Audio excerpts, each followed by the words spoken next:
Hello student, welcome to our YouTube channel commerce efficiency. आज की class में cover करें कि क्या लिमिटेशंस रहती हैं मॉनेटरी पॉलिसी की अंडर डेवलप्ड कंट्रीज़ के अंदर। इसे लास्ट क्लास में हमने कवर किया था कि इकोनॉमिक डेवलपमेंट में कैसे रोल प्ले करती है मॉनेटरी पॉलिसी।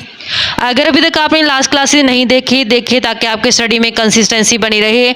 अगर अभी तक आपने मेरे यूट्यूब चैनल कॉमर्स एफिशिएंसी को सब्सक्राइब नहीं किया, सब्सक्राइब कीजिए और बेल आइकन जरूर प्रेस कीजिए ताकि जब भी मैं वीडियोस अपलोड करूं सबसे पहले वीडियो आप देखें और आपकी स्टडी बूस्ट अप हो।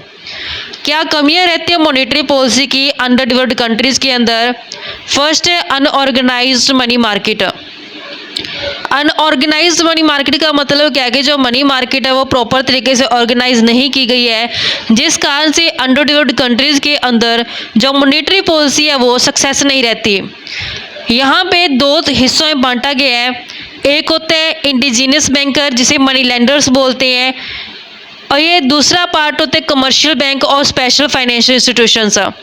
मनी मार्केट के अंदर दो हिस्सों में से डिवाइड करते हैं। इंडिजीनियस बैंकर वो बैंकर्स होते हैं जैसे कि हम गाँव के अंदर देखते हैं, रूरल एरियाज़ के अंदर, जिसे साहूकार या फिर दलाल के नाम से जाना जाता है, जिनका काम क्या होता है लोगों को उधारा पैसा देना।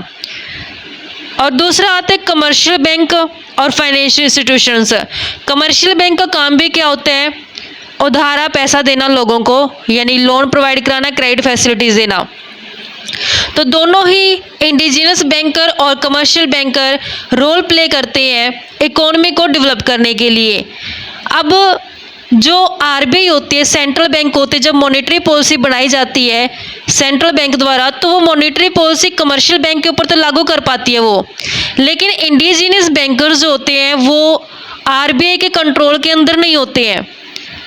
जैसे गांव के अंदर साहूकार होते हैं तो वो जो आरबीआई द्वारा पॉलिसी बनाई जाती है मॉनेटरी पॉलिसी उसको फॉलो नहीं करते हैं। तो जब इंडिजिनस बैंकर्स आरबीआई द्वारा बनाई गई मॉनेटरी पॉलिसी को फॉलो नहीं करते, जिस कारण से जो मॉनेटरी पॉलिसी वो फेल हो जाती है इकोनॉमी को डेवलप करने के लिए। नेक्स्ट जो लिमिटेशन आते हैं non monetize sector. Non monetize यानी कि जहाँ पे मनी का यूज़ नहीं किया जाता। आज भी अंडर डेवलप्ड कंट्रीज़ के अंदर नॉन मोनेटाइज सेक्टर है जो सिग्निफिकेंट रोल प्ले करते हैं। नॉन मोनेटाइज सेक्टर का मतलब क्या है कि मनी का इस्तेमाल नहीं करते, गुड्स को गुड्स के बदले में एक्सचेंज कर ले जाते हैं, कि गुड्स को एक्सचेंज कर ले, गुड्स में मनी का यूज़ ही नहीं किया। तो मनी का जब यूज़ नहीं किया तो फिर मॉनेटरी पॉलिसी कैसे यहाँ पे सफल हो सकती है? क्योंकि मॉनेटरी पॉलिसी तो मनी से रिलेटेड होती है। जब मनी से डीलिंग ही नहीं की गई है, एक्सचेंज गुड्स का गुड्स के साथ किया गया, तो फिर मॉनेटरी पॉलिसी यहाँ पे फेल हो जाती है। नेक्स्ट जो लिमिटेशन आती है less importance of demand deposit, कि जो डिमांड डिपॉजिट है उसकी लेस इंपॉर्टेंस रखी जाती है, जिस कारण से मॉनेटरी पॉलिसी सक्सेस नहीं हो पाती। क्योंकि जो पीपल्स होते हैं, जो लोग होते हैं अंडर डेवलप्ड कंट्रीज़ के अंदर, वो अपनी करेंसी को अपने पास ही होल्ड करके रख लेते हैं, बैंकों के अंदर जमा नहीं करवाते उस पैसे को। अगर वो बैंकों में जमा कराते हैं तो बिल्कुल ही लिटिल पोर्शन होता है, बहुत ही कम पैसा होता है जो एज अ डिमांड डिपॉजिट की फॉर्म में बैंक के अंदर जमा कराया जाता है। तो जो आरबीआई के द्वारा क्रेडिट कंट्रोल मेथड अपनाए जाते हैं तो बहुत ही लिमिटेड सेक्टर के अंदर लागू हो पाते हैं, जो कमी रहती है मॉनेटरी पॉलिसी की। नेक्स्ट होता है ब्लैक मनी। ब्लैक मनी वो मनी होता है जिसका इनकम टैक्स नहीं पे किया जाता, जिसका गवर्नमेंट के पास कोई भी हिसाब किताब नहीं होता, वो ब्लैक मनी होती है। इन अंडर डेवलप्ड कंट्रीज जो अविकसित देश होते हैं, large quantity of black money की ज़्यादा जो ब्लैक मनी होती है इज अकमुलेट, कहाँ इकट्ठी होती है? On account of political and economic factors के अंदर। जो ब्लैक मनी होती है इसका यूज़ किया जाता है उन एक्टिविटीज़ के लिए, जैसे होर्डिंग कर लेना, स्पेकुलेशन कर लेना। ब्लैक मनी का मतलब क्या है कि जमाखोरी की गई है, सट्टेबाजी की गई है, जिस कारण से जो मॉनेटरी पॉलिसी का ऑब्जेक्टिव होता है वो अचीव करना मुश्किल हो जाता है ब्लैक मनी के कारण।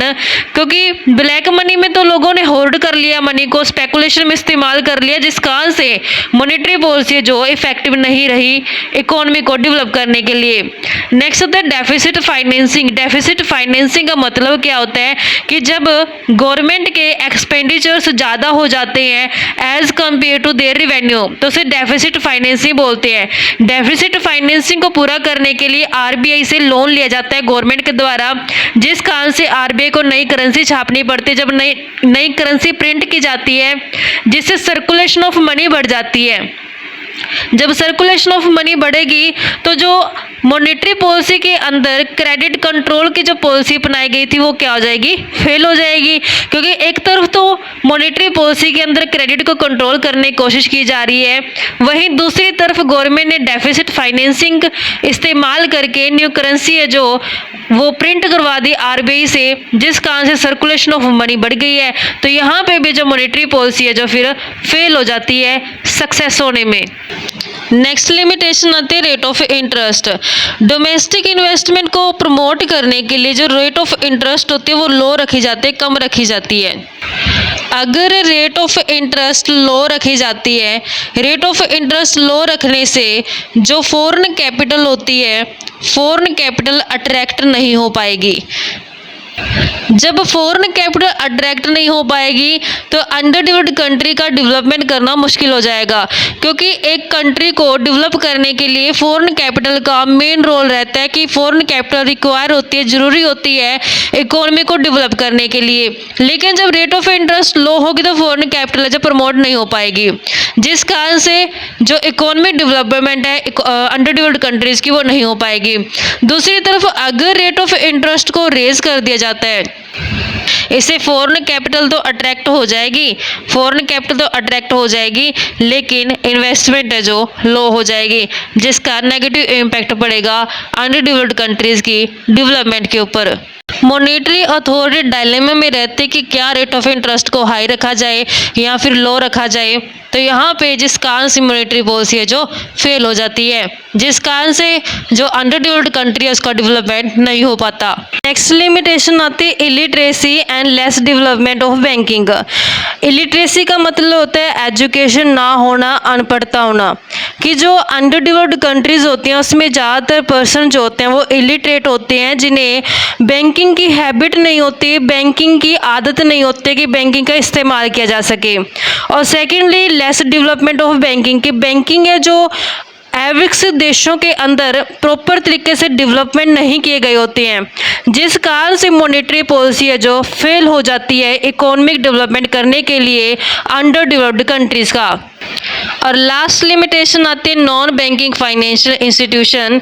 गर्ले एंड शाह कहते हैं कि जो नॉन बैंकिंग फाइनेंशियल इंस्टीट्यूशंस हैं जैसे कि life insurance corporation, investment trust etcetera, ये भी एक नेगेटिव इफेक्ट डालते हैं मॉनेटरी पॉलिसी की एक्टिविटीज़ के ऊपर, कि मॉनेटरी पॉलिसी को सक्सेस नहीं होने देते ये।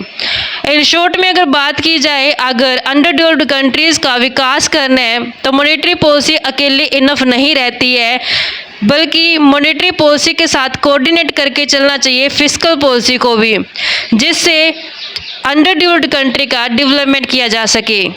इस तरीके से बच्चों कंसेप्ट बनता था limitations of monetary policy in under developed countries. I hope कि आपको कंसेप्ट क्लियर हो गया होगा।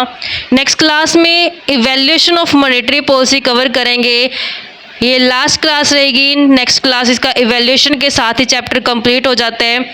ऐसे ही रेगुलर क्लासेस के लिए आप मेरे यूट्यूब चैनल कॉमर्स एफिशिएंसी को सब्सक्राइब, लाइक और शेयर करें, बेल आइकन जरूर प्रेस करें ताकि जब भी मैंने वीडियोस अपलोड करूं सबसे पहले नोटिफिकेशन आपके पास जाए, आप वीडियोस को देखें और आपकी स्टडी बूस्टअप हो।